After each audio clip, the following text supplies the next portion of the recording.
네, 여러분 안녕하세요. 제10회 서울시 도시농업 박람회 이번 시간에도 저 호미소녀가 돌아왔습니다. 네, 2일차 어느덧 마지막 시간인데요. 그 전 시간에도 여러분들께서 많은 참여해 주셨는데요. 이번에도 유익한 시간 많이 준비했으니까요. 저희와 함께 댓글로 소통도 해 주시면서 끝까지 함께 즐겨주시기 바랍니다. 자, 이번 시간에는요, 이 도시농업의 백미라고 할 수 있는 나만의 텃밭 노하우, 서울 텃밭 365 주말 농장에 관해서 이야기를 해볼까 하는데요. 그 전에 여러분들을 위해서 저희 서울시 도시농업 박람회에서 준비한 이벤트가 있습니다. 자, 어떻게 하면 선물을 받아갈 수 있을까요? 제가 그 방법을 지금부터 자세하게 소개를 해드리도록 하겠습니다. 자, 먼저 첫 번째 공모전 투표 이벤트가 기다리고 있습니다. 공모전 투표에 참가해 주신 분들께 추첨을 통해서 무려 50분에게 2만 원 상당의 농부 다이어리를 보내드린다고 합니다. 네, 추첨이니까요. 여러분들 일단은 신청해 보시면 좋을 것 같습니다. 자, 두 번째, 현장에 직접 방문을 하셔서요. 저희 박람회장에 있는 큐브 전시관이 있습니다. 자, 큐브 전시관을 배경으로 인증샷을 남겨주세요. 그리고 SNS에 업로드를 해주시면 되는데요.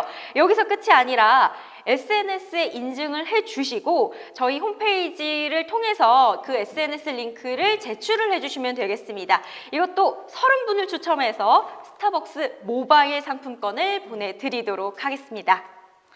네, 이번 저희 서울시 도시농업 박람회가요, 여러분들을 위해서 정말 푸짐한 선물을 많이 준비했습니다. 아직 끝이 아닙니다. 자, 세 번째, 응원 댓글 이벤트가 또 기다리고 있는데요. 메인 홍보 영상에 들어가셔서요. 또 응원 댓글 많이들 달아주시고 서울 도시농업 박람회 채널 구독과 좋아요까지 잊지 마시고 꼭 눌러주시기 바랍니다.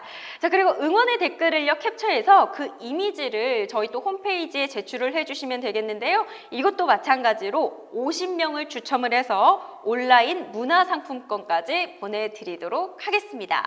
자, 그리고 여러분들께서 이미 어제부터 즐겨주신 분들은 아실 테지만 매일매일 12시만을 기다리고 계신 분들도 있을 것 같습니다. 오늘부터 30일까지 매일 정각 12시에 저희 도시농업 박람회 홈페이지 팝업창을 보시면 도시 관련 퀴즈를 제공하고 있습니다. 도시농업 관련 퀴즈를 정답을 아신다 하시는 분들은요. 채팅창에 남겨주시면 되겠는데요. 카카오톡에 접속을 하셔서요. 서울 도시농업 박람회 채널을 추가하시고 채팅을 통해 정답을 제출해 주시면 되겠습니다. 네, 이거는 선착순으로 선물을 증정을 해드린다고 하니까요. 먼저 아는 사람이 선물을 받아가실 수 있을 것 같습니다. 네, 마찬가지로 스타벅스 모바일 교환권 보내드리도록 하겠습니다. 네, 선물 정말 저희가 푸짐하고 많이 준비한 만큼 여러분들께서 박람회 끝날 때까지 끝까지 많이 참여해 주시기 바라겠습니다. 네, 그리고 더불어서 함께 저희 이번 시간에도 끝까지 잊지 마시고 댓글 소통하시는 것도 부탁드리겠고요. 전 시간에도 많은 분들이 중간중간에 궁금하신 것들도 질문을 남겨주면서 댓글 참여도 많이 해주시더라고요. 또 이런 댓글은 저희에게 또 힘이 되니까요. 여러분들 소통도 많이 참여해 주시기 바라겠습니다. 자, 그렇다면 지금부터는 이 서울 텃밭 주말 농장에 대해서 자세하게 알려주실 분을 모셔봐야겠죠.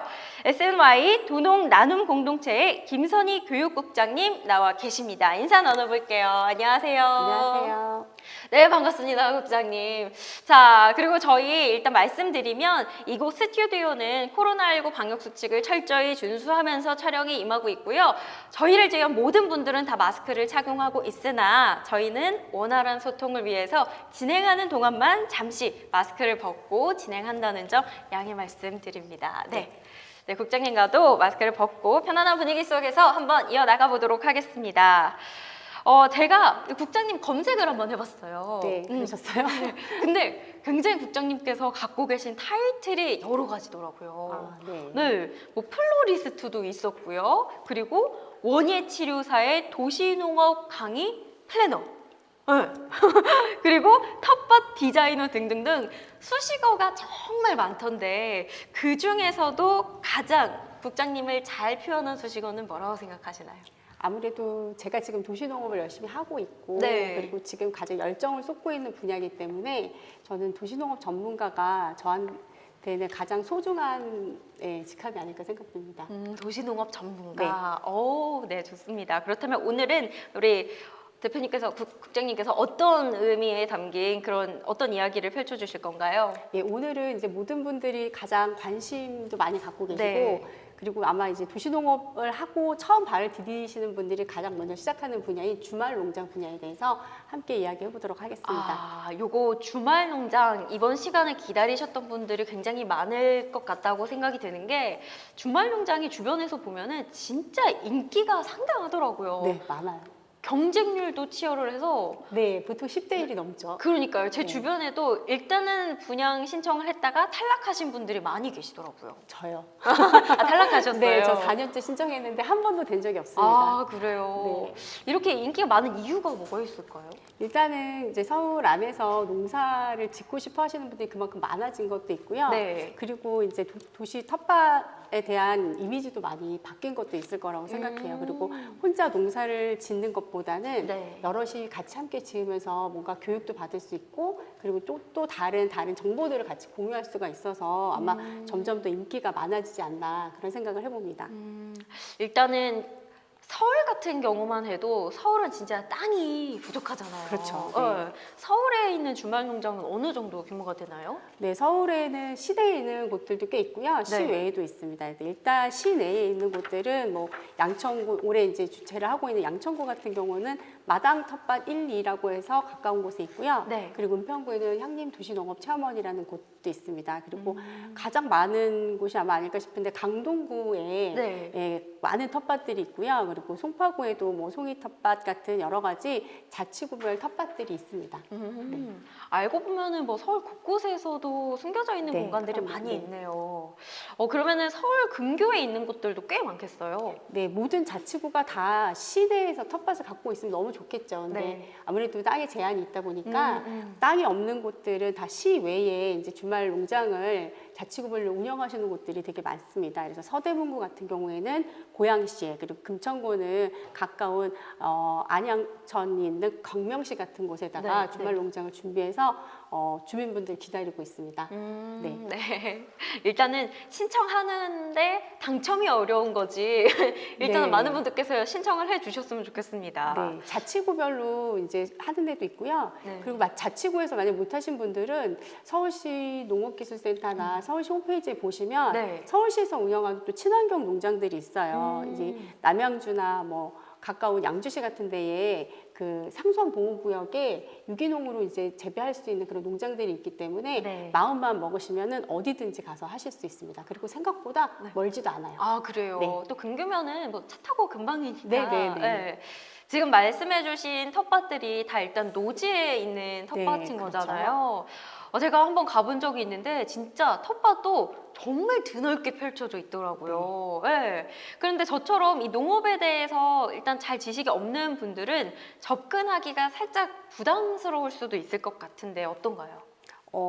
땅이 넓어서 좀 겁나셨어요? 그러니까요. 뭘 심어야 돼? 네. 지식도 없는데 여기 뭘 네. 어떻게 해야 될까? 그렇죠. 아무래도 처음 농사를 접하시는 분들은 넓은 땅만 봐도 아 이걸 어떡하지 그러니까요. 하고 그런 네. 걱정이 있을 수가 있어요. 근데 조금 텃밭을 내가 이제 집에서 하는 것과 밖에서 하는 것의 차이점을 좀 아시고 네. 밖에서 하는 이 보통 노지 텃밭이라고 얘기하죠. 네. 그런 노지 텃밭에서 하는 것의 장단점을 좀 알고 시작을 하시면은 훨씬 더 농사에 대한 재미를 많이 느끼실 수 있을 것이라고 생각합니다. 지금 노지 텃밭에 대해서 이야기 나누고 있는데 그렇다면 노지 텃밭의 가장 큰 장점은 뭐가 있을까요? 일단은 집에서 조그맣게 키우던 곳에서 넓은 곳으로 오기 때문에 네. 내가 키워보지 못하는 작물들이 많이 있어요. 네네. 그런 것들을 같이 키워볼 수도 있고요. 그리고 이제 같이 이 넓은 곳에서 하기 때문에 옆 사람과 같이 공유를 하면서 정보를 나눌 수가 있다는 장점도 있죠. 그리고 이제 같이 노지에서만 할 수 있는 것들 옥수수나 네. 뭐 고구마 같이 아주 큰 규모를 요하는 그런 작물들도 마음껏 재배해 볼 수 있다는 장점이 있습니다. 그러면 저는 지금 한 가지 궁금한 게 여기서 좀 규모가 큰 밭에서 심을 수 있는 작물들과 좀 네. 규모가 작은 곳에서 심을 수 있는 작물들이 나뉠 것 같거든요. 네, 그렇죠. 네, 어떤 것들이 있어요? 네, 보통 이제 그 수확을 많이 하려면 일단 많이 심어야겠죠. 네. 근데 수확물들의 규모가 워낙 큰 것들도 있어요. 네. 그래서 아까 말씀드렸던 옥수수 같은 애들은 일단 키도 커야 되고, 그리고 비료 성분도 많이 필요하기 때문에 집에서 상자 같은 데서 키우기는 상당히 어려워요. 네. 그리고 호박 같은 경우도 이게 덩굴로 이렇게 자라기 때문에 집 안에서 키우기는 사실 되게 어렵거든요. 네네. 네, 그런 것들은 노지 텃밭에서 키우실 수 있는 장점이 있고, 그리고 집 안에서 키우실 수 있는 상자나 뭐 이런 데서 간단하게 키우실 수 있는 것들은 작게 키우시는 것들, 뭐 잎채소라던가 당근이라던가 뭐 21무라던가 이런 작으면서 수확의 기쁨을 느낄 수 있는 작물들이 좀 구별이 된다고 볼 수 있습니다. 처음부터 이제 넓은 땅에서 많이 심어야겠다 욕심을 부리는 것보다는 네. 일단은 작게나마 조금씩 심어가면서 전문 지식을 넓혀가는 게 더 그것도 좋을 아주 것 좋은 같아요. 방법이죠. 그죠? 네. 네. 이렇게 또 노지 텃밭에 대해서 다양하고 또 많은 장점들이 있는 것 같은데 그러면 반대로 노지 텃밭에 단점도 있긴 있을 거잖아요. 네. 있죠. 네. 분명히 있습니다. 일단 그 텃밭을 시작하셨다가 제일 많이 포기하시는 경우가 6월 장마 즈음해서 많이들 포기하세요. 장마. 네네. 비가 너무 많이 와서. 비 때문이 아니라요. 네.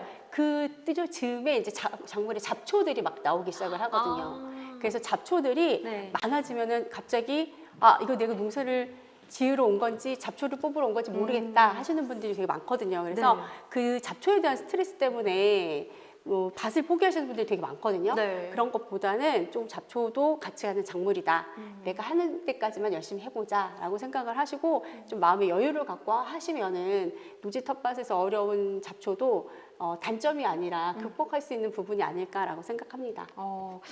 진짜 주말농장 오랜만에 가서 풀도 열심히 베고 잡초도 뽑고 이러고 왔는데 또 다음 주에 가면 또 무성하게 자라 있더라. 이런 말을 진짜 많이 들어봤거든요. 네네. 이것도 그냥 마음만 있다고 해서 쉽게 접할 수 있는 게 아니라 큰 각오를 하고 도전을 해봐야 되는 것 같아요. 네. 네, 또 여러 가지 기술도 있을 것 같은데 아무래도 도시농업 전문가이시다 보니까 네. 주말 농장을 가꾸는 분들을 아무래도 많이 접하셨을 거 아니에요. 재미있는 에피소드들도 많을 것 같은데요. 네, 주말 농장에 오시는 워낙 다양한 분들이 계시니까요. 근데 제가 가장 기억에 남는 분은 그 외국인 분하고 같이 결혼하셨던 커플이 제일 기억이 남아요. 네. 남편분 한국 분이시고 그 와이프분은 일본 분이셨는데 네. 이 주말 농장을 신청을 하시고 당첨이 되실 무렵에 남편분이 출장을 오랫동안 가신 거예요. 그래서 당첨이 됐다고 저희가 연락이 드렸는데도 소통이 잘 안 되고 네. 그래서 그 밭이 계속 방치되어 있다시피 해서 아까워. 네, 그러니까 자꾸 다른 분들이 저거 안 할 거면 우리 주세요 막 이런 네. 분들 되게 많으시거든요. 근데 저희가 이게 이분이 포기를 안 하시면 못 드려요. 그러면서 이제 좀 기다려 보자 하다가 저희가 수소문 끝에 이제 연락을 댔는데 이분이 이제 한국말을 잘 못하시는 분이라 시아버님이랑 이렇게 통화를 하게 됐어요. 네. 그래서 시아버님한테 저희가 사정이 이런데 밭을 포기하시겠습니까? 그랬더니 그거는 아닌 것 같다. 내가 가겠다. 그래서 아버님이 오셔서 그 잡초를 다 뽑으시고 이제 뭐 씨드 뿌리고 모종도 다 심으셨어요. 네. 그래서 저희는 이제 그 밭을 아버님이 하시겠구나라고 생각을 했는데 네. 남편분이 출장에서 갔다 오시고 나서 네.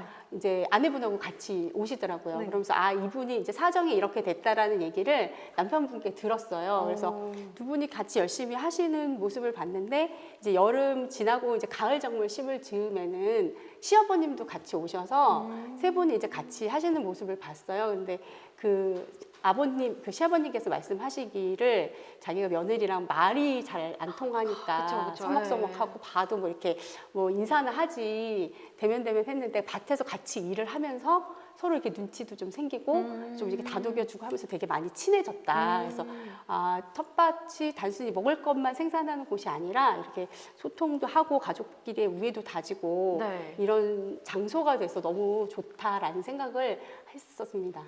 그러면 남편과 시아버지 그리고 네, 그 며느리분이 세 며- 분이 같이. 며느리분이 일단은 일본 네, 네, 분이신 네, 거잖아요. 네. 그 텃밭은 완전 글로벌 텃밭인 거네요. 네, 그래서 저희가 처음 보는 작물도 많이 심으셨어요. 그분이 일본에서 갖고 온 씨앗이 몇 개 있어가지고요. 네네네. 몇 개 심으셨어요. 그래서 저희가 모르는 작물도. 일본 작물들을요? 네, 일본 작물들을 오. 저희가 처음 본 것들도 몇 개 있었습니다. 그래서 저희가 오히려 그분한테 어떻게 키우는 건지, 이거는 여기서 잘 자라는지 안 자라는지를 배운 경험이 있어요. 그러니까요. 진짜 대화, 그 시아버님 말씀이 인상적인 게 진짜 얼마나 말이 안 통하고 맞아요. 답답하셨겠어요. 네네네. 네, 근데 진짜 이 텃밭 하나로 텃밭을 가꾸면서 온 가족이 그냥 대통합을 이뤘다라고 네, 봐도 될 것 네네. 같아요.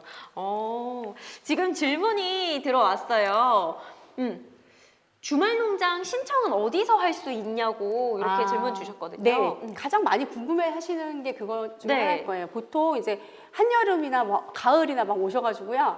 언제 신청해요? 어떻게 신청해요? 물어보시는 분들 굉장히 많으신데요. 네. 보통 자치구별 텃밭은요, 2월에서 3월쯤에 안내가 나갑니다. 네. 왜냐면 이제 3월쯤에 추첨을 해서 4월부터 본격적인 농사를 지어야 되거든요. 네. 그래서 2월이나 3월쯤에 자치구별 홈페이지를 열심히 좀 찾아보시거나 아니면 요즘에는 서울시에서 농부 포털이라고 잘 돼 있어요. 농부 포털. 네, 서울 농부 포털이라고 있어서 거기에서 이제 검색을 해보시면 자치구별 안내도 나와 있고 서울시에서 운영하는 텃밭들에 대한 안내도 자세하게 나와 있기 때문에 그걸 좀 이용해 보시면 더 수월하게 정보를 습득할 수 있지 않을까 생각합니다. 또 자치구의 홈페이지를 적극적으로 네, 네. 활용해라. 열심히 보세요. 기간에 맞춰서 열심히 보세요. 거기 또 다양한 꿀팁들이 다 나와 있으니까 활용을 해보시면 좋을 것 같습니다. 자, 그리고 그 옥상에서 토마토를 키우려고 하는데 어떤 간격으로 심어야 하며 거름과 상토 등을 어떻게 배합해야 하나요? 라고 또 질문을 남겨주셨거든요. 네. 일단 거름이 많이 문제가 되죠. 네. 일반적으로 요즘에는 거름들도 시판되어 있는 것들이 굉장히 많이 있어요. 네. 근데 제가 추천드리는 거는 도시에서 농사를 짓기 때문에 우리가 가급적이면 화학 비료보다는 친환경적인 비료를 사용하시는 게 더 좋지 않을까 생각을 네. 합니다. 그래서 네. 요즘에는 뭐 음식물 쓰레기 발효한 것들이나 다양한 것들이 나오기 때문에 달걀 껍질. 예, 뭐 전 그런- 시간에 또 배웠거든요. 네. 그러셨어요? 예. 그런 것들을 이용한 비료들을 준비하셔서요. 네. 심으시면 되고요. 토마토 같은 경우는 옥상뿐만이 아니라 베란다에서도 되게 잘 되는 작물 중에 하나예요. 네. 그래서 간격은 50cm 간격으로 심으시는 게 가장 좋고요. 그리고 이제 재배 기술이라고 할 수도 있겠지만 토마토는 옆에서 생기는 곁순을 많이 잘 따주시면은 네. 아주 튼실하고 맛있는 토마토를 드실 수 있습니다. 그리고 초보자분들에게 지금 전문가분들이 하나같이 추천해주는 작물 중에 하나가 토마토더라고요. 네, 잘 자라거든요. 엄청 잘 자라거든요. 그리고 토마토 같은 경우에는 그 실패율이 가장 적은 게 병해충이나 이런 것들도 다른 작물보다는 적어요. 그래서 초보자분들에게 딱 맞는 작물이에요. 그러면 반대로 병해충에 가장 좀 약한 작물은 뭐가 있어요? 병해충에 약한 작물은 많죠. 다양한 작물들이 있는데요. 예. 그 일반 노지 텃밭에서는 병해충이 다 같이 오기 때문에 네. 뭐 하나 딱히 이것만 더 나빠요는 말씀드리기는 어렵고요. 네. 많이 힘들어 하시는 게 진딧물 피해를 되게 많이들 고민을 많이 하세요. 진딧물 같은 경우는 뭐 상추에도 생기기도 하고 뭐 토마토나 고추에도 다양하게 생기거든요. 네. 그런 것들은 전 시간에 배우셨는지 모르겠지만 계란 노른자로 만드는 거 혹시 배우셨죠? 네. 그런 것들을 이용하면은 진딧물은 난황류의 방제율이 90%가 넘어요. 그렇기 때문에 아주 간단하게 방지할 수 있으니까 병해충 걱정하지 마시고요. 일단 뭐라도 좀 심어보셨으면 좋겠습니다. 네. 일단 도전부터 네, 하셔라. 네. 네, 아파트 베란다에서 상자 텃밭을 키우는 것과 야외 옥상에서 식물을 키우는데 차이점이 있나요? 실내에서 키우면 환기가 잘 되지 않아서 아무래도 덜 자란다고 하던데요. 개선점이 있을까요? 네, 아무래도 베란다에서는 빛의 양도 많이 부족하고요. 네. 그리고 빛을 쪼이는 시간도 절대적으로 많이 부족합니다. 그리고 네. 지금 말씀하셨듯이 환기가 생각보다 굉장히 많이 중요하거든요. 그래도 환기가 잘 안 돼서 요즘 베란다 문 열어놓고 사는 집 별로 없잖아요. 네네네. 그래서 환기가 잘 안 돼서 작물이 잘 못 크는 경우가 많아요. 그럴 경우에는 좀 손이 덜 가고 빛을 많이 필요로 하지 않는 작물을 키우시는 게 좋으시죠.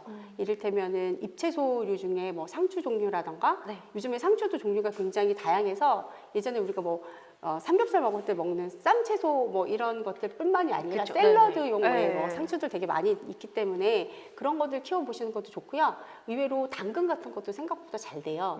그래서 당근도 키워보시면 좋고, 허브류 중에서는 바질 아시죠? 우리 네. 피자에 이렇게 얹어 먹는 네. 그런 것들 해주시면 좋을 것 같아요. 네, 집에서 벌레가 자꾸 나오는데 어제 지렁이를 잡았대요. 네. 어렸을 때 배운 대로 지렁이를 화분에 넣으면 좋은가요? 네, 지렁이는 잡아서 다시 화분 속으로 집어 넣어 주셔야 돼요. 네. 지렁이가 땅속에서 여러 가지 유기물들을 먹으면서 분해를 하기 때문에 네. 그 지렁이의 분변토로 만든 퇴비가 나올 정도니까요. 네. 지렁이는 꼭 반드시 화분으로 다시 집어 넣어 주시길 바랍니다. 이게 좋은 거네요, 그럼. 네, 지렁이는 굉장히 좋은 거예요. 네, 음.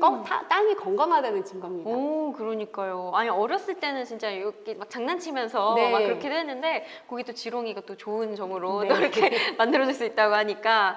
네, 장성중님께서 또 발코니 같이 배수를 할 수 없는 구조에서 키울 수 있는 작물은 뭐가 있을까요? 배수를 못하는 구조를 하시면은 일단 배수가 안 되면 작물을 키울 수는 없고요. 네. 예, 배수를 할 수 있는 배수층을 만드시거나 아니면 화분 받침 같은 거를 이용해서 물을 제때제때 잘 빼주셔야 작물을 제대로 키우실 수가 있습니다. 네, 물 주는 만큼 배수도 굉장히 네, 중요할 것 굉장히 같습니다. 중요합니다. 네, 이렇게 먹거리도 생산을 하고요. 또 가족 간에 또 아까 말씀해 주셨다시피 소통도 할 수 있고 정말 일석이조가 아닐까 싶습니다. 그렇다면 이 텃밭을 이제 가꾼다고 하면 농사가 어떻게 진행되는지부터 알아야 될 것 같은데 제일 먼저 우리가 뭐부터 시작을 해보면 좋을까요? 일단 텃밭을 분양 받으시면 가셔서 제일 먼저 하시는 일이 퇴비를 이렇게 다들 짊어지고 오시잖아요. 네. 퇴비 짊어지고 오셔서 열심히 퇴비를 뿌리십니다.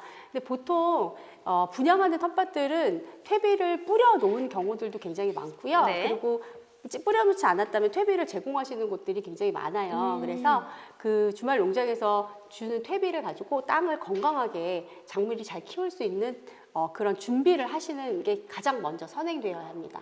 그 퇴비를 주는 그 시기도 중요하잖아요. 네, 작물을 심기 전에 보통 한 달 전쯤에 작업을 하는데요. 우리가 분양을 받고 나면 바로 그날 다들 이렇게 사갖고 오시잖아요. 네네네. 바리바리 사갖고 오시잖아요. 근데 이 땅이 퇴비가 되어 있는지 안 되어 있는지 모르고 다 사들고 오신단 말이에요. 네. 그래서 보통은 안내를 받으실 때 거기에 퇴비가 잘 되어 있는지 안내를 받으시고 안 돼 있으면 작물을 먼저 사가지 마시고 퇴비를 먼저 가서 작업을 해 놓으신 다음에 보통 1, 2주 후에 작물을 심으시는 게 작물이 건강하게 자랄 수 있어요. 다 그렇게 시기에 맞게 네, 다, 네, 네. 시기를 다 잘 기억을 해 주셔야 될 것 같은데 어떤 네. 퇴비를 넣는지도 네. 중요하잖아요. 네, 그 도시에서는 보통 친환경 퇴비 많이 아까 사용한다고 말씀드렸잖아요. 네. 그 작물에 따라서는 이제 특정한 그 양분을 요하는 것들이 있어서 네. 화학 비료를 사용하기도 하는데요. 저희 도시에서 농업을 하시는 분들이 약간 생각을 좀 달리 하셔야 되는 게 네. 우리는 농사를 전업으로 하시는 분들이 아니기 때문에 많은 생산의 목표를 두시면 안 돼요. 그래서 즐겁고 재미있게 농사를 지으실 생각을 하셔야 되기 때문에 지나치게 너무 많은 수확에 너무 열의를 안 보이시고 재미의 열의를 좀 가지셨으면 좋겠습니다. 그래서 네. 퇴비는 그 주말 농장에서 제공하는 것 이외에 추가로 넣으실 것들이 있다면 보통 아까 말씀드린 대로 친환경 비료 정도면 충분하세요. 그렇다면 이렇게 퇴비도 그 시기에 맞게 잘 넣어서 땅의 힘을 살렸다면 다음으로는 우리가 어떤 작업을 하면 되나요? 네, 이제 작물을 심기 전에 어떤 모양을 일단 좀 만들어야 되겠죠. 네. 내가 여기다는 뭘 심고 여기다는 뭘 심어야겠다라는 계획을 좀 가지고 네. 어떤 구역에다 뭘 심을지 계획이 쓰셨다면 그 작물이 자랄 수 있게 밭에 이랑을 만들어 주셔야 돼요. 이랑이라고 하면 작물을 심는 이렇게 올라와 있는 우리가 보통 작물을 심는 네. 두둑이라는 부분하고 사이사이에 사람들이 걸어가거나 네. 물이 빠질 수 있는 고랑이라는 부분을 합해서 이랑이라고 말하는데요. 그 이랑을 만드셔서 작물이 물을 좋아하는 작물 같은 경우는 이랑을 좀 낮게 그리고 물을 싫어하는 작물들은 이랑을 높게 만들어서 작물이 잘 자랄 수 있게끔 준비를 해주셔야 됩니다. 그래서 이 이랑 만들기가 다 됐으면 보통 시골에 우리 버스 타거나 뭐 차를 타고 지나가다 보면 이렇게 검은색 비닐 쫙 이렇게 깔려 있는 거 보시는 거 있을 거예요. 네. 그럼 멀칭이라는 거를 좀 해주셔야 돼요. 멀칭이 뭐예요? 멀칭이 아까 말씀드린 것처럼 이렇게 토양을 가려주는 거예요. 근데 보통은 우리가 시골에서는 농사 지시는 분들은 검은색 비닐 같은 걸로 네, 하시는데 네. 우리는 이제 도시에서 하는 사람들이기 때문에 그런 것들은 친환경적이지 못하기 때문에 보통 집이나 신문이나 낙엽 같은 거를 이용해서 두둑을 이렇게 잘 덮어주시는 그런 작업들을 멀칭이라고 합니다. 어쨌든 비닐은 환경에 유해하니까 그렇죠. 예. 지금 집도 얘기를 해주셨고요. 신문지, 신문지, 낙엽. 낙엽, 네. 집 이렇게 세 가지를 또 네. 기억해 주시면 될 것 네. 같아요. 네. 그럼 멀칭 작업을 해주면은 일단 잡초 같은 것도 덜 나겠네요. 그렇죠. 이 덮어주기 때문에 잡초들은 보통 햇볕을 좋아해요. 그래서 잡초 씨들이 발화를 하는 조건이 네. 볕이 많은 조건이 대부분이거든요. 네. 그래서 이렇게 덮어주면 빛이 많이 들어가지 않기 때문에 잡초가 아무래도 덜 나고요. 그뿐만이 아니라 토양을 이렇게 따뜻하게 덮어주는 거라서 네. 토양 속에 있는 미생물들 활동이 굉장히 많아지게 돼요. 네. 그러면 작물이 훨씬 건강해지거든요. 그래서 작물에게도 훨씬 더 좋아요. 토양 온도가 올라가서. 지금 김준성님께서 겨울에도 주말 농장 가능할까요? 이렇게 질문 주셨거든요. 네. 보통 이제 지역마다 조금씩 다르긴 한데 대부분이 아마 10월 말 11월쯤이 계약 기간이 만료되는 걸로 알고 있습니다. 그래서 겨울에는 조금 농사를 지으시기가 어렵지 않을까 생각합니다. 네, 이렇게 또 국장님의 차근차근한 대화를 들어보니까 저도 텃밭을 가꿀 수 있을 것 같다라는 뭔가 막연한 자신감도 좀 생기는 것 같습니다. 네, 이렇게 말씀대로 땅을 잘 다졌다면 이제 씨앗을 심으면 되는 거잖아요. 네, 그냥 그렇죠. 심기만 하면 되나요? 네, 잘 심으셔야죠. 네. 네. 씨앗을 심으실 때는 일단 우리 어렸을 때 흙 이렇게 구멍 파고 씨를 심는 거가 다긴 하죠. 네네네. 그렇지만 좀 더 씨앗을 잘 심는 방법을 좀 알려드린다면은 네. 씨앗을 심기 전에 일단 땅에다 물을 먼저 뿌려두세요. 그래서 땅이 촉촉하게 젖은 다음에 씨앗을 뿌리시면은 네. 원래 그냥 이렇게 씨앗 심고 나서 물 뿌리면 흙이랑 같이 이렇게 다 뒤집어져서 막 흘러나가거나 아니면 땅속에 깊이 박혀버리는 경우들이 많이 생기거든요. 그런 것들을 방지할 수도 있습니다. 그리고 씨앗을 심으실 때 큰 씨앗이냐 작은 씨앗이냐에 따라서 심는 방법이 달라요. 씨앗이 크기가 큰 우리가 뭐 호박, 콩 이런 애들은 그만큼의 깊이를 더 깊게 심어야 되고요. 아주 씨앗이 작은 상추 같은 아이들은 훨씬 더 가볍게 표면에다가 뿌리듯이 심어주셔야지 아이들이 더 잘 자랍니다. 지금 말씀해주셨던 그런 씨앗들로 심는 작물들도 있지만 우리가 씨앗뿐만이 아니라 모종으로 심는 작물들도 네, 있잖아요. 그렇죠. 네. 네. 그런 것들은 또 어떨까요? 모종은 예전에는 이제 모종을 땅을 파고 모종을 넣고 흙을 덮어주고 물을 뿌렸다면 네. 요즘에는 땅과 뿌리의 활착을 조금 더 원활하게 하기 위해서 구덩이를 파고 물을 먼저 집어넣은 다음에 모종을 넣습니다. 그 방법이 땅이랑 뿌리랑 더 빨리 붙어서 작물이 건강하게 자랄 수 있다고 합니다. 자, 그러면은 제가 제일 궁금했던 게 작물마다 심는 이 시기가 다 있잖아요. 시기를 잘 맞춰야지 건강한 작물을 재배할 그렇죠. 수 네. 있을 것 같은데 농사를 처음 접하시는 분들은 아무래도 언제 이걸 씨를 뿌려야 되는지 네. 언제 이걸 해야 되는지 일단 시기 맞추는 걸 가장 힘들어 하시더라고요. 네, 그렇죠. 보통 텃밭에 오셔서요. 지금부터 뭐 심어요? 이렇게 물어보시는 분들이 네. 되게 많으세요. 네. 그래서 저희가 시기별로 이렇게 보통 텃밭에서 많이 심는 작물들을 이렇게 분류를 좀 해놨습니다. 보통 초반에, 그러니까 4월이나 이럴 때는 잎채소들을 심고요. 네. 5월이 넘어가면 그때서부터 이제 열매 채소들을 심습니다. 네. 잎채소 먼저 심고 그리고 열매 채소는 조금 후에 심는다. 이렇게 말씀을 해주셨어요. 그럼 초보자분들이 도전하기 가장 쉬운 작물은 어떤 것들이 있을까요? 아까 뭐 토마토도 말씀을 해주셨고요. 네. 그리고 일반적으로 잎채소들은 거의 다 키우기가 쉬우시고요. 말씀드렸던 상추 같은 거나 다른 작물들도 괜찮고 네. 뿌리는 작물로는 시금치나 열무 같은 것들도 네. 굉장히 키우기가 편리하고 발화도 잘 되기 때문에 이런 작물들도 키워보시면 수확하는 즐거움을 느끼실 수 있을 겁니다. 저는 아까 좀 의외했던 게 당근을 좀 키우기 힘들다라고 생각했는데 그건 아니었나 봐요. 당근도 아까 키우기 쉬운 작물이라고. 네, 당근도 굉장히 키우기가 쉬워요. 당근도 씨를 뿌려놓고 물 잘 주시고요. 그 대신 당근은 잘 뽑아주셔야 돼요. 중간중간 잘 뽑아주시기만 하면은 굉장히 잘 자랄 수 있는 작물입니다. 그 당근은 흙에 파묻혀 있잖아요. 네네. 그거 어떻게 알고 언제 그걸 뽑아줘야 돼요? 아, 씨를 뿌릴 때 우리가 되게 촘촘하게 뽑잖아요. 근데 우리가 사 먹는 당근 크기를 생각해 보세요. 당근은 이렇게 되게 굵잖아요. 네네. 그럼 얘가 자랄 공간만큼 사이사이가 이렇게 공간이 있어야 되거든요.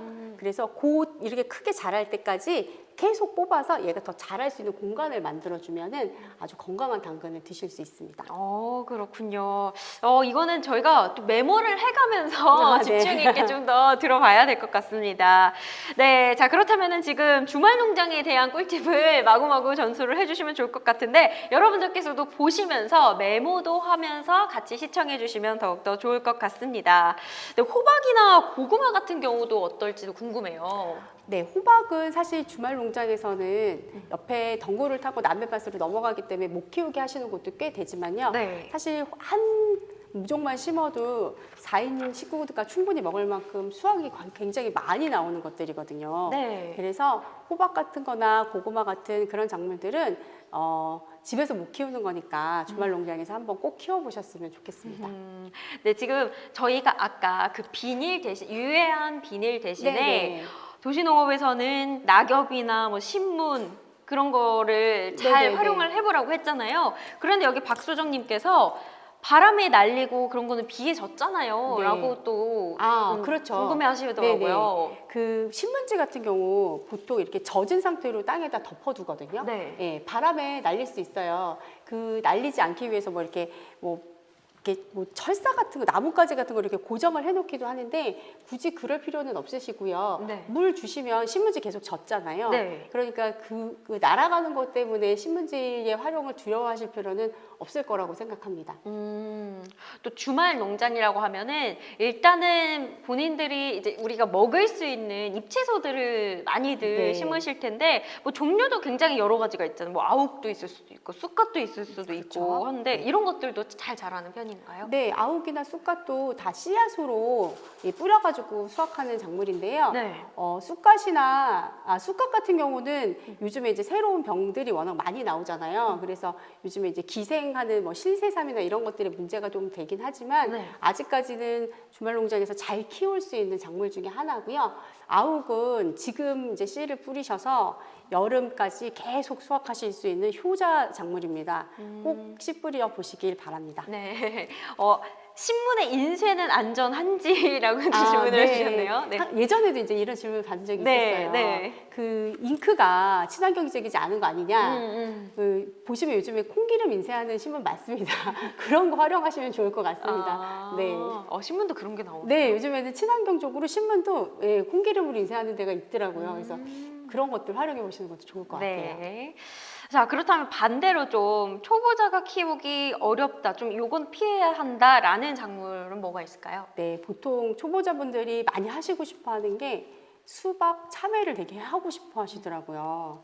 이게 맛있어요. 네, 맛도 있고요. 맛도 있고요. 왠지 되게 그럴싸해 보이고 네. 집에서 절대 못하는 작물이잖아요. 네. 근데 수박이나 참외 같은 경우는 재배 관리가 상당히 어렵습니다. 그래서 초보자분들이 도전하시기엔 좀 어려운 부분이 있어서 일단 3년 차 정도 되는 어느 정도 중급 이상의 단계이신 분들은 도전해 볼 만 하시는 작물이고요. 아니시면 정말 초보인데 나 열심히 할 수 있어 하시는 분들은 책을 봐가시면서 하실 수 있어요. 예, 도전해 보시는 것도 나쁘진 않습니다. 네. 하지만 일단 뭐 수박이나 참외 이런 과일 같은 거는 어렵습니다. 어렵고 도전하기 초보자분들은 특히나 더 어려우니까 과일은 당분간은 지식이 쌓일 때만큼은 그 정도까지는 일단 사 먹는 걸로. 그렇죠. 사드시는 걸로. 네, 그게 더 좋을 것 같습니다. 자, 그리고 제가 또 궁금한 게 또 초보자분들은 보통 이제 텃밭의 규모를 잘 감이 안 오시잖아요. 네. 어떤 정도의 초보자가 선택했을 때 어떤 몇 평이 좋은지. 보통은 그런 선택의 폭이 사실 있는 건 아니고요. 네. 보통 이제 농장에서 분양을 할 때 몇 평 기준으로 분양을 하는 경우들이 많아요. 네. 근데 보통은 3평 기준으로 분양을 하고요. 네네. 그 3평이에요. 뭐 와서 자로 재봐요. 뭐 이러신 분도 있는데 네. 이렇게 옆에 밭과의 길까지 다 포함한 3평이기 때문에 약간 3평보다 실질적으로 농사를 짓는 면적은 조금 작을 수 있어요. 하지만 우리 4인 가족 기준으로 3평 정도면 채소를 충분히 집에서 소비하는 채소들 충분히 다 작물을 재배할 수가 있거든요. 그래서 밭이 너무 작다고 아쉬워하시지 않으셔도 돼요. 아주 훌륭하게 그 밭을 촘촘하게 잘 가꾸시면은 충분히 활용하실 수 있습니다. 작지만 알차게 네, 작물을 그렇습니다. 재배하는 것도 더 좋은 방법이 될 수 있을 것 같고요. 주말 농장이나 주말 텃밭은 특히나 우리 아이들 데리고 네. 가기에 너무나 좋잖아요. 네. 우리 가정에서 아이와 함께 심기 좋은 작물은 뭐가 있을까요? 제가 계속 말씀드린 작물은 아이들하고 하는 거, 아이들 오감을 좀 자극하는 작물들이 좋거든요. 네네. 그 중에 가장 큰 게 당근이에요. 당근. 제가 당근을 특별히 좋아하는 건 아닌데요. 당근이나 21무라고 빨간색 레디시라고 보통 파는 것들이 있는데요. 네. 그런 작물들은 아이들이 이 작물들을 뽑으면서 땅속에서 뭔가 모르는 모양이 나오잖아요. 네. 그걸 보면서 굉장히 즐거워해요. 그리고 당근 안 먹는 친구들 굉장히 많거든요. 그쵸, 뭐 파프리카라던가 그런 거 잘 안 먹잖아요. 많습니다. 예. 특히 당근은 그 땅속에서 나오는 거 보면서 친구들이 내가 키우는 거니까 한번 먹어볼까 하고 먹어보는 경우들이 정말 많아요. 그래서 약간 편식이 심한 친구들한테는 네. 꼭 같이 주말 농장을 해보시길 저는 추천을 드립니다. 근데 이게 진짜 말 그대로 주말 농장이잖아요. 네. 주말에만 가서 내가 좀 관리를 할 수밖에 없는데 시간적인 여유도 부족하고 뭐 지리적인 조건도 있을 수가 있고 그런데 저는 개인적으로 궁금한 게 이게 진짜 주말만 간다고 해도 그 이틀 하루 이틀만으로도 그 작물을 다 재배를 하고 관리할 수 있는 거예요? 그럼요. 충분합니다. 문제는 주말에 오셔야 되는데 주말에 안 오시니까 문제가 되는 거고요. 네, 주말마다 오시면 충분히 가능하세요. 제가 처음에 말씀드린 것처럼 네. 그 잡초를 막 이렇게 무성하고 이런 거에 대한 스트레스만 좀 안 받으신다면 잡초도 양분 먹고 내 작물도 양분 먹고 이렇게 좀 마음의 여유를 가지시면은 그러면은 충분히 주말만으로도 아주 적당하게 농사 지으실 수 있습니다. 네, 지금 저희가 다양한 작물들에 대해서 이야기 나누고 있는데요. 뭐 감자라던가 뭐 고주, 가치, 뭐 고추나 가지, 호박 등 굉장히 다양하게 있지만 그 적절하게 심는 시기도 좀 더 자세하게 소개를 해주시면 좋을 것 같아요. 네. 텃밭에서 가장 먼저 심는 작물은 감자입니다. 감자는 네. 굉장히 이른 시기죠. 4월 초나 3월쯤에 심어요. 그리고 아까 말씀드린 잎채소 같은 것들, 상추나 뭐 치커리나 이런 잎채소들은 4월쯤에 모종으로 심습니다. 네. 그리고 일반적으로 열매 채소들, 고추나 가지나 호박 같은 이런 열매 채소들은 5월 초에 날씨가 완전히 따뜻해지고 난 다음에 심으셔야 서리에 피해가 없기 때문에 건강하게 잘 자랄 수가 있어요. 그리고 이제 봄 농사가 다 지나고 나면 8월쯤에 이제 가을 농사 준비를 하는데요. 네. 8월쯤에는 무나 배추 그런 김장 채소들을 심으시면 적절하게 수확을 하실 수 있습니다. 네, 이렇게 적절한 시기에 작물을 잘 심었다면 이제는 우리가 잘 관리를 해야 할 텐데요. 어떤 작업들이 필요할까요? 네, 아까 말씀드렸듯이 잡초를 열심히 제거하셔야죠. 그 네. 이외에 또 이제 병해충 관리도 사실은 다들 잘 못하시는 부분이신데요. 네. 전 시간에 배우셨던 난황류, 난각칼슘 같은 거 배우셨잖아요. 네. 그게 생각보다 만드는 게 너무 쉽잖아요. 그래서 뭐 이게 뭐 효과가 얼마나 되겠어라고 생각하시지만 생각보다 효과가 굉장히 크고 그리고 농업기술센터에서 이게 효능이 있다라고 인정을 다 검사를 해서 인정이 된 것들이기 때문에 꼭 그것들을 이용해서 방제를 열심히 해주시면 아주 건강한 작물을 키우실 수 있습니다. 네, 잡초 제거의 왕도는 없는 건가요? 잘 그냥 뽑는 비결이라던가 이런 꿀팁도 있으면 참 좋을 것 같은데요. 꿀팁을 하나 말씀드리면요. 네. 비 온 다음 날 가서 뽑으시면요. 100% 제거 가능합니다. 이게 잡초가요. 네. 뿌리가 네. 그렇게 깊지가 않아요. 깊지가 않은데 굉장히 흙을 단단하게 잡고 있거든요. 그래서 마른 땅에서 잡초를 뽑으려면 사실은 호미로 굉장히 손을 많이 들여서 뽑으셔야 돼요. 근데 비가 온 다음에 가면요. 얘네들이 물을 먹느라고 살짝 느슨해져 있어요. 네. 그래서 뽑기도 편하겠네요. 손으로 쏙쏙 잘 뽑히기도 합니다. 그러니까 비가 온 다음 날은 아니면 비 오는 날에 가셔도 좋아요. 농사꾼들은 원래 비 오는 날 많이 움직이거든요. 네. 그래서 비 오는 날이라던가 비 온 다음 날 가서 잡초를 뽑으시면 보다 3분의 1의 수고로 잡초를 제거하실 수 있습니다. 이게 갑자기 드는 생각인데 주말 농장이나 주말 텃밭은 비닐하우스는 없는 건가요? 네, 비닐하우스는 제가 본 적이 없어요. 아마 없을 것 같습니다. 왜냐하면 겨울에 분양을 따로 하지 않기 때문에 네. 비닐하우스가 굳이 필요하지 않은 거죠. 아, 그래요? 예. 비닐하우스는 좀 잡초가 덜 나지 않을까 싶어요. 아, 비닐하우스 대신에 아까 말씀드린 멀칭을 그 잡초를 방지하는 역할로 쓰는 거죠. 네. 일단은 그러면 부지런해야겠네요. 네, 그렇죠. 네, 그러면은 잡초를 제거한 후에는 어떤 작업을 해주면 될까요? 좋고요. 네. 아니면 요즘에는 웃거름용 그 비료들이 또 나와요. 네. 웃거름용 비료들은 이 퇴비처럼 가루 형태나 이런 게 아니라 알갱이 형태로 되어 있는 것들이 많아서 뿌리시기도 쉽고 효과도 빠르기 때문에 그런 것들을 좀 이용해 보시면 조금 더 편하고 건강하게 작물을 키우실 수가 있습니다. 이 초보 도시 농부라면은 일단 뭐 멘토라든가 좀 자문을 구할 수 있는 분들이 계시면 다 좋을 것 같은데 네. 주말 농장이나 주말 텃밭에 가면은 좀 도움을 구할 수 있는 분들이 계속 계시는 건가요? 네, 보통은 이 처음에 안내를 해주시는 분들이 계시거나 네. 아니면 거기에 관리를 도와주시는 분들이 계세요. 네. 그리고 일부 곳에서는 멘토를 해주시는 분들이 계시는 곳들이 있습니다. 그래서 그분들한테 작물을 키우는 방법이나 네. 병해충 방제의 시기 그리고 뭐 도구의 사용법까지도 다 자세하게 안내를 받으실 수 있습니다. 임장수님께서 잡초는 거의 매일 해야 해요라고. 그 아주 깔끔하게 텃밭을 관리하시는 분이신가 봐요. 적당히 관리하셔도 괜찮습니다. 네, 그렇습니다. 네. 방금 병충해 이제 뭐 관련해서 이야기도 많이 했었는데요. 병충해 관리는 좀 확실하게 할 수 있는 방법이 있을까요? 아까 말씀드렸듯이 난황류 사용하시면 되게 좋고요. 추가적인 방법으로는 마늘 우리 다 집에서 먹는 재료들로 다 만들어요. 그래서 네. 술 드시나요? 네, 드시죠. 네, 집에 많이 남는 먹는다고 집에서 남는 소주, 네. 소주에다가 마늘 같은 거 좀 담가 놓으셨다가 네. 한 일주일 정도 우려내세요. 네. 그래서 그 물을 갖다가 그 물에 희석해서 우려낸 물을 희석해서 뿌리시면 병해충 방제에도 굉장히 많이 도움이 돼요. 그런 여러 가지 우리가 먹는 것들로 만들어진 방제약들이 많습니다. 그리고 또 먹지 않지만 방제를 할 수 있는 것 중에 하나가 집에서 쓰시는 설거지할 때 쓰시는 그 있죠 퐁퐁 같은 것들 네네. 그런 것들을 아주 연하게 물기에 타서 뿌리셔도 방제는 잘 돼요. 네. 그것도 친환경적이라고 볼 수 있는 거예요? 네, 친환경적이라고 볼 수 있다고 이제 그 안내서에 그렇게 나와 있습니다. 네. 그렇군요. 그러니까 집에서는 농약을 또 칠 수는 없잖아요. 네, 이렇게. 안 되죠. 네. 안 되죠, 절대. 네, 이런 친환경적인 주방 세제를 활용해서 뿌려주는 것도 친환경적인 방법이라고 하니까 이 또한 활용을 해보시면 좋을 것 같습니다. 네, 지금 아까 지렁이 얘기 저희가 했었잖아요. 네네. 아까 지렁이는 병충해가 아니라고 하셨잖아요. 네. 그럼 지렁이 같은 이충이 또 뭐가 있을까요? 집에 벌레가 다양하게 나와서요. 이렇게 귀엽게 질문해 주셨네요.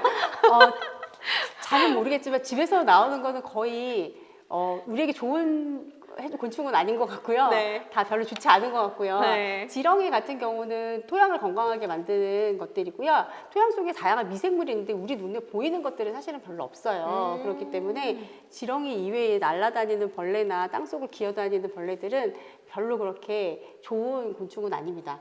그리고 혹시나 이제 텃밭이나 이런 데서 무당벌레 많이 보실 거예요. 네. 무당벌레는 우리에게 좋은 곤충이죠. 진딧물을 그 무당벌레가 잡아먹거든요. 그래서 무당벌레는 가급적이면 밭에서 잡지 말고 그래요? 네, 그냥 두시는 게 좋습니다.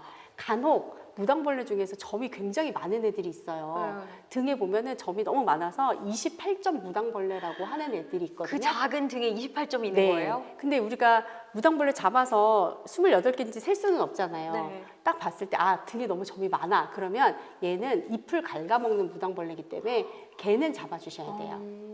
저는 이제 막 상추 같은 데 보면은 네. 곳곳에 이제 무당벌레들이 앉아 있잖아요. 네네. 저는 나쁜 거죠. 그렇게 손으로 탁 잡아서 쳐서 날려보냈거든요. 네, 날려보내셨으면 괜찮습니다. 네, 안 죽이셨으면 괜찮습니다. 근데 그냥 둬야 되겠네요. 네, 무당벌레는 많으면 진딧물을 방지하는 데 굉장히 효과적이에요. 몰랐던 사실이었는데 시골에 있는 작물들을 화분에 넣어서 서울로 가져와서 이식해도 죽지 않고 잘 살까요? 이런 질문 주셨어요. 언제 옮기시느냐가 되게 중요하고요. 네. 일단 작물들 중에서는 뿌리가 굉장히 깊게 내리는 작물들이 있어요. 뿌리 채소 같은 경우들이죠. 그래서 무나 당근 같은 것들을 옮겨 심기를 하는 경우에는 모양이 망가지는 경우도 많고요. 잘 못 자라는 경우들이 많아요. 그래서 시기적으로 옮기실 수 있는 시기가 있고요. 그리고 옮기실 수 있는 작물들이 따로 있습니다. 네. 그래서 그거는 약간 개별적으로 좀 보셔야 될 것 같습니다. 지금 또 벌레 얘기해 주셨는데 정지현님께서 밭에 개미랑 진딧물이 많은데 어떻게 방제하나요? 라고 하셨어요. 네. 진딧물은 아까 말씀드린 난황류를 없앨 수가 있는데요. 네. 사실 개미는 방제하기가 굉장히 어렵습니다. 그래서 개미는 따로 방제하는 방법을 어떤 방법을 써봐도 제가 성공한 적이 없어요. 그래서 개미는 그래요? 방제는 좀 포기를 하셔야 되지 않을까. 근데 진딧물이 없으면 개미가 안 와요. 그 진딧물이 방출하는 분비물을 개미가 먹는 걸 되게 좋아하거든요. 네. 그래서 진딧물을 일단 방제를 잘 해주시면 개미가 좀 줄어드는 거는 확인하실 수 있어요. 저는 그 밭에 가면 가장 많이 보이는 그 벌레 중에 하나가 이렇게 툭 건들면 콩벌레라고 하나요? 아, 네. 그 굉장히 많더라고요. 네, 밭에. 네. 그것도 익충이에요? 그거는 아니죠. 해충이죠. 아니, 해충이에요? 예, 그거는 너무 땅이 습해서 생기는 아이기 때문에. 그럼 그 밭은 안 좋은. 예, 좀 물을 너무 자주 주신다거나 너무 습하게 관리하지 않으시면 저절로 없어져요. 예. 그 밭에 어떤 벌레나 어떤 곤충이 있느냐에 따라서도 밭 상태가 갈리겠네요. 그렇죠, 그렇죠. 예, 예. 예. 네, 집 앞마당에 조그맣게 텃밭 시작해 보려고 하는데 지금이 5월이잖아요. 그럼 씨 말고 모종을 사야 하는 거죠? 그렇죠. 지금은 모종을 하실 때고요. 지금 씨로 하실 수 있는 거는 열무, 아욱 그 정도밖에는 없습니다. 조금 농사가 좀 많이 늦은 편이시니까요. 네. 지금은 모종을 이용하시는 게 좋을 것 같습니다. 아무래도 시기가 시기인 만큼 아까 저희가 또 시기적으로 심을 수 있는 씨앗들이나 그렇죠. 모종들을 네, 또 네. 많이 소개를 해주셨으니까 열심히 필기 하시면서 저희와 함께 해주시면 되겠습니다. 자, 이제 병충해 관리까지 잘 해서 잘 키웠으면 수확도 잘 해야 되잖아요. 마무리까지. 그렇죠. 네, 수확 잘 하셔야죠. 보통 아까 말씀드렸듯이 수확을 그렇게 뭐 많이 하시는데 목표를 두시는 건 아니지만요. 네. 말씀하셨듯이 양분을 제대로 잘 투입을 했으면 수확물이 생각보다 굉장히 많이 나올 거예요. 그래서 네. 가족들이 함께 가서 수확하시면서 재미도 느끼시고 그걸 이용해서 다양한 요리도 만들어 먹으면서 가족 간의 우애도 좀 다지고 하면 되게 좋은데요. 제가 여기서 한 가지 말씀드리고 싶은 것은 남는 작물들 있잖아요. 수확한 남는 수확물들을 왜 이웃집도 주고 옆집도 주고 하잖아요. 네. 그러다 이제 많이 주다 지치면 포기하고 안 갖고 가시는 분들도 꽤 나오세요. 옆집에 한 번 줬을 땐 좋은데 두세 번 주면 되게 싫어하시는 경우들도 많다고 하더라고요. 왜 너무 많아서? 너무 많아서. 왜냐면 나오는 양이 소비량보다 많기 때문에 냉장고 안에서 썩어가는 게 싫은 거예요. 그런 경우에는 과감히 기부 좀 하셨으면 좋겠습니다. 곳곳에 네. 그런 음식 재료들을 요하는 곳들이 굉장히 많아요. 네네. 지역마다 뭐 푸드뱅크나 뭐 이런 데에 기부를 하시면 여러분들하고 같이 나누실 수 있습니다. 그러니까 작물 수확하신 거 제발 버리지 말으셨으면 좋겠어요. 뭐 어떤 사이트를 보고 찾는 건가요? 그 필요로 하는 시설들? 네, 그런 것들은 보통 지역에 푸드뱅크 이런 데를 검색해 보시면 푸드뱅크. 네, 그런 데서 이제 전화해서 나 여기다 뭘 기부하고 싶은데 괜찮아요? 얘기하면 네. 예, 언제든지 가져오시라고 말씀드려요. 그리고 제가 일하는 곳에서도 이제 키워서 계속적으로 이제 기부를 하고 있는데 생각보다 그 어려우신 분들이 신선 채소를 잘 못 드세요. 이 신선 채소를 드실 수 있는 확률이 너무 적기 때문에 그런 것들을 굉장히 좋아하시거든요. 네. 남는 것들은 꼭 기부 좀 부탁드리겠습니다. 버려서 뭐해요? 이웃과의 그럼요, 나눔, 그리고 네. 필요로 한 분들에게 네. 더 전해주시면 따뜻한 뭔가 사랑과 정도 오고 가고 그게 바로 나눔의 기쁨이 아닐까 싶습니다. 임장수님께서 제일 중요한 건 식물에 대한 사랑이죠 라고 말씀해 주셨는데요. 실제로 같은 종류의 그 작물을 놓고 말을 좀 이쁘게 해주는 작물과 네. 좀 미운 말, 나쁜 말을 해주는 작물과 또 어떻게 자라는 속도도 다르다 뭐 이런 속설도 제가 들었던 것 같기도 해요. 맞습니다. 예전에 무슨 저도 기사에서 본 적이 있는데요. 네. 당도도 달라진대요.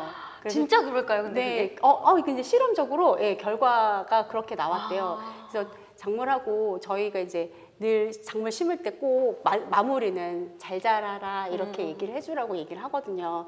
정말 잘 자라라는 말 한마디가 작물을 잘 자라게 할 수 있습니다. 따뜻한 진짜 사랑이 네, 필요하네요. 네, 사랑과 관심이 제일 네. 중요하죠. 아까 그 양천구에 도시농부님께서 네. 양천구에 20년 넘게 있었는데 양천구에도 텃밭이 있는지 궁금하다고 하셨어요. 아, 양천구 아까 말씀드린 대로 텃밭이 있습니다. 마당 텃밭이라고 있고요. 네. 보통 그 관심이 있으신 분들이 잘 찾아보시는데 요즘에 이제 홍보가 좀 덜 돼서 네. 잘 모르시는 경우들이 많은데요. 아까 말씀드린 것처럼 자치구 홈페이지나 아니면 아까 말씀드린 서울 도시농부 포털 같은 데를 좀 참조하셔서 꼭 농사를 시작하실 수 있었으면 좋겠습니다. 네, 그 도시농업을 하려면 어디서 어떻게 참여해야 하나요? 라고 질문 주셨는데 이것도 마찬가지로 그 자치구 홈페이지로 활용하면 되는 건가요? 네, 그런 경우도 많고요. 그 도시농업을 이제 어떻게 시작하냐는 질문에 저는 그렇게 항상 말씀을 드려요. 집에서부터 지금 시작하실 수 있다고 말씀드립니다. 집에서 조그마한 화분 하나에 네. 상추 하나 심는 거 그것부터가 도시농업이거든요. 그래서 도시농업을 너무 거창하게 어디 멀리 가서 막 밭을 메고 이게 아니라 집 안에서도 시작을 하실 수 있어요. 그러니까 지금 당장 한번 시작을 해보시기 바랍니다. 네, 주말 농장 재배부터 사이클까지 쭉 함께 살펴봤는데 일단은 시작해 보려고 도전해 보려고 하시는 분들께 정말 실질적인 도움이 될 만한 그런 현실적인 꿀팁을 좀 전수해 주셨으면 좋겠어요. 아, 그런 게 네. 뭐가 있을까요? 네. 일단은 저는 농사를 처음 지시는 분들이 네. 너무 크게 욕심은 안 가지셨으면 좋겠어요. 네네. 그래서 처음에 내가 이 작물을 한 가지 작물을 좀 잘 키워보겠다. 한 가지만 잘 키워보시면 네. 그 다음에는 쭉 잘 키우실 수 있어요. 그리고 밭을 분양을 받으셨으면 네. 중간에 너무 힘들다고 포기하지 마시고요. 네. 아주 좀 한동안 못 가서 잡초가 많이 우거졌더라도 네. 꼭 가셔서 다시 한번 도전을 해서 1년 농사를 마무리를 좀 지어보셨으면 그 다음에는 조금 더 자신감을 가지고 농사를 시작하실 수 있지 않을까 생각합니다. 그래서 포기하지 마시라 네. 전해드리고 싶습니다. 네. 근데 여기서 마지막으로 제 개인적으로 질문 드리고 싶은 거는 우리 시청자분들도 가장 좀 궁금해 하실 것 같은데 그 경쟁률이 치열하다고 하셨잖아요. 네. 근데 그거는 선택 기준이 어떻게 되는 거예요? 심사 기준이? 아, 이게 자치구마다 다른데요. 그냥 순서대로 번호를 일률적으로 넣고요. 네. 그냥 추첨입니다. 아, 네. 뭐 어떻게 뭐에 네. 가산점이 있고 이런 게 그런 거 아니에요? 전혀 없습니다. 저희가 있는 은평구 같은 경우에는 네. 그 배려 텃밭이라고 뭐 한부모 가정이나 뭐 조성 가정 이런 분들의 배려 장애인분들을 위한 배려 파트가 따로 있고 일반 분들 파트가 따로 있어서 따로따로 추첨을 하기는 해요. 근데 일반적으로 보통 다 한 번에 놓고서 추첨을 하기 때문에 예, 먼저 선착순으로 빨리 신청하시거나 늦게 신청하시거나 신청 기간 안에만 신청하시면 됩니다. 네. 지금 이 마지막 질문 한 가지만 받고 마무리를 해야 될 것 같습니다. 방아다리에 핀 고추꽃이 피면서 말라버리는데 그 이유가 뭘까요? 병충해일까요? 물 부족일까요?